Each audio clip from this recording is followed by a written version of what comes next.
Hey guys, Destined Bellfire Unquenchable Darkness here. We're back with another scary story.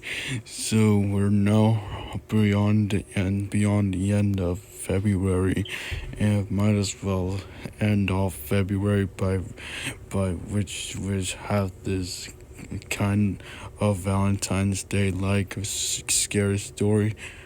I know. In the comments, you're about to say, but Destined Bellfire, you, you, you, or for short, you can just call me Destined. Yeah, but Destined, Valentine's Day already happened, like almost like about 2 weeks ago. Why wouldn't you just make this video on Valentine's Day? Because, well, it's only because I didn't have time to make a video. That's all. But yeah, I had so advice that so uh, advice I had to be very quiet for my parents since they're sleeping and I had school tomorrow. Yeah. So, and you just don't understand. But anyways, yeah, we have this Valentine's Day story called Jar of Hearts which is a scary story about a young man who meets a girl that seems to be very religious. Things start to go wrong when they try to arrange to go out on a date. It is supposed to be a true story. Well, the picture shows literally a jar of hearts. I, I think I think those are like candy hearts, or they're just um like I don't know. Yeah, or they're just like stones. I don't know. I don't know what those are called that are heart shaped. But yeah, so since this the end of February and Valentine's Day just happened 2 weeks ago, I'm just gonna have to get this over with. Just pretending that Valentine's Day is take a day.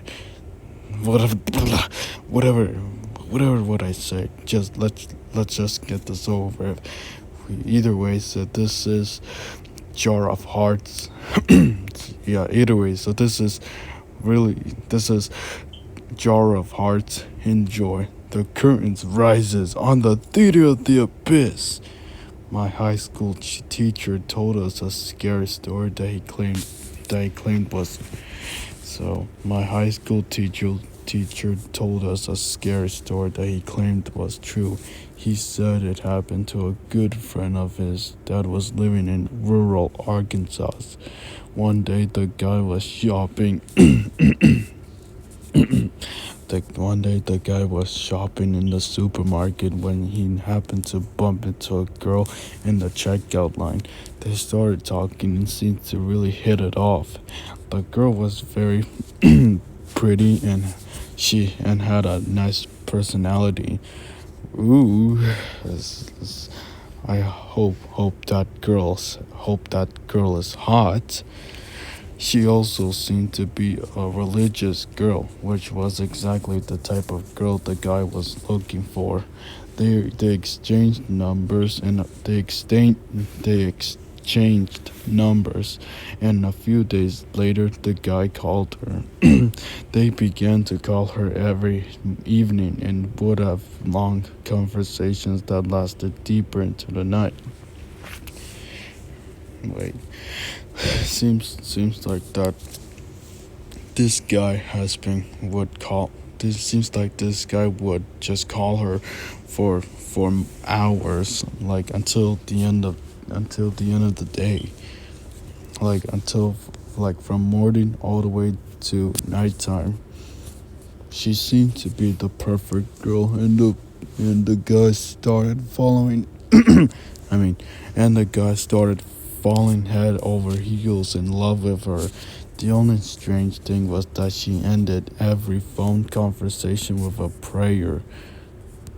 Uh, Eventually, they decided to go on a date. The girl called him and told him to come to her house to pick her up on Saturday night. She told him that he had to come at exactly 7:30 p.m.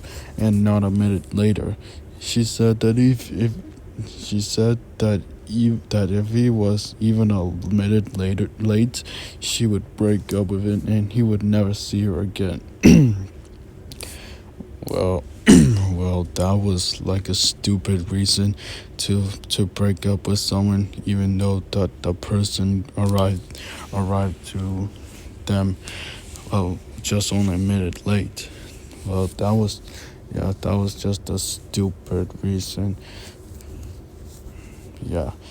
You know, anyways, the guy was a little shocked by this, but he really liked the girl, so he agreed to be there at 7:30 sharp. However, the guy coached little league baseball Saturdays, and on that particular Sunday, he had a big game. He couldn't get anyone to substitute for him. The game was supposed to end at 7 p.m. and the girl didn't live far away, so if he hurried, he would be there in plenty of time. When when Saturday arrived, the guys coached the baseball game, but it lasted longer than expected. The guy was getting a little nervous, but he still figured that he had plenty of time.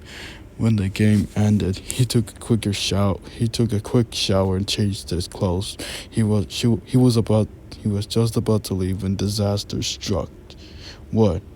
He found out that three of the kids' parents hadn't arrived to pick them up. He was going to have to drop the kids home. Nobody else could do it. The guy flew into a panic. He really didn't want to miss his date with the nice girl. Look at the word date. It was typed with three. It was typed in two e's, like datey. Silly me. He told the kids to hop into his car and he drove off as fast as he could. After saying he had a lot going on, imagine he has to do 10 chores to do until he could get to his date. After quickly dropping off the first two kids, he decided that the third kid's house was too far away, so he left the kid on the road and begged him to walk home on his own. Well, that was the how irresponsible of how irresponsible is he? The guy felt really guilty about it, but he was desperate to get to the girl's house, so he worries more about getting to his date on time. He's really so irresponsible for leaving the third kid on the road and to walk home. When he finally arrived at her house, he it was almost 8 p.m. He knocked on the front door and a 40-year-old woman answered it. She said she was the girl's mother. She told him the girl was angry that he was late and didn't want to see him. The woman the woman ordered him to go away and leave them alone. The guy tried to apologize and reason with her, but the woman just slammed the door in his face. The guy's heart sank. He went home sad and dejected. I'm sorry. Now I feel sorry for him. Yeah. At first I was saying of how irresponsible was he for leaving that third kid on the road to walk home on his own. But but now I feel bad for him, for his girl to break up with him, all because he arrived late. And like she is very strict about that. A few days later, he was watching the local news when he saw a story about some missing children.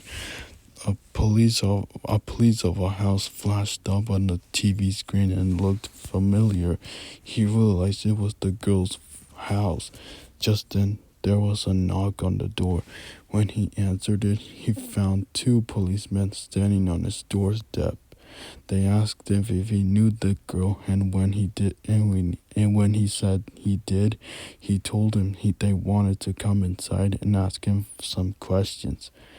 The police informed him that they had arrested the girl he had been trying to date. They also arrested the 40-year-old woman who lived with her. The woman was not her mother. What? What? What? What are they? The policeman said that the the policeman said that the woman and the girl were members of some sort of satanic cult. They were engaging in human sacrifice. When they searched their house, the cops found remains of a number of missing children. There was blood all over the walls and body parts stuffed in the refrigerator. Oh, excuse me. Really? They're from some sort of cult? How? From a satanic cult? Man, they're like evil people. Really, they're like the two most dangerous people in the world. For stuffing their body parts in the refrigerator and splattering blood on the walls, with them killing those children. In the basement, in the basement, they found the creepiest thing of all. It was a jar of hearts labeled with the names of the missing kids. There was also an empty jar beside it. The empty jar also had a label on it. The police guy told the guy that his name was written on it. What? What? Is that what it is from the picture before I start the story about the jar of hearts labeled with the names of the missing kids? Now that's really creepy. It turned out that the girl had invited him out on a date because she wanted to lure him into her house. She insisted that he had to get there at 7:30 p.m. because they were going to kill him in a ritual human sacrifice. The ritual apparently had to be executed at a precise timing. The fact that he turned up late was what saved him from being murdered. Man. Oh my goodness. Holy cow. That turned, holy freaking crap, dude. That was freaking a plot twist. So this was not really a date. It was just a murderer. It was just like a murder case. Now I know why that girl wanted him to be at her house at exactly 7:30 p.m. just to do the ritual human sacrifice to murder him and label his name on the jar of hearts. And I still can't get over with the fact that they're part of a satanic cult. They really are evil. Now, and right now, I'm like scared. I mean, I have to admit, I am a little bit scared when I found out about that. I really am scared about that. But either way, guys. But yeah, alright, guys. So that was Jar of Hearts. If you guys enjoyed this video, please like, comment, subscribe, and I will see you in the next scary story, riddle, or an urban legend for you. So, but all that to the side, this is this is put all that to the side. Please like, yeah, with all that to the side, I hope you guys enjoyed this video. See you guys. The curtains rises on the theater of the abyss.